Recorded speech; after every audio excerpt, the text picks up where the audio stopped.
पुरी रथखोल जोरसोर आगे चली महाप्रभु रथ निर्माण कार्य 24 दिन में निर्माण काम पहुंची बेले गत काली सुधा 3 रथर 35 चक निर्माण शेष होती तालध्वज रथर 11टी चक निर्माण शेष होता बेले दर्पदलन रथर 10टी चक और नंदीघोष रथर 14टी चक निर्माण शेष होती 3 रथर महारणा सेवक माने मुख्य महारणा मार्गदर्शन में बाकी अंशगुड़िकर निर्माण कार्य द्रुत गति में आगे नहीं 3 रथर 8टी लेखाएं 12टी भूई चौता 4टी लेखाएं मुहांट 4टी लेखाएं निराड़ी और 12टी लेखाएं भूई खंबी गुड़िकर चौपट कार्य शेष हुई सेगुड़िकर बिंध कार्य जारी रही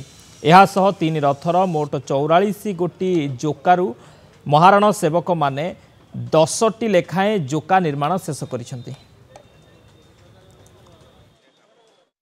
आगे आम 11टा सर जाइला 3टा बाकी था 3टा को अर बई नाला तो काली अर बई आसबार 2टा सिंगड़ा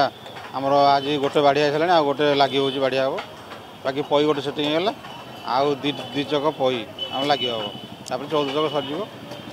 सर मुख्य काम हूँ आम दंडा आख आज्ञा से दंडा आख काठ देखा ना एपर्त चाली भूमि काठ आम 12टा सर जा सब ऊपर काम सर जा सब आ पोटल खंबी एगुरा सब आसो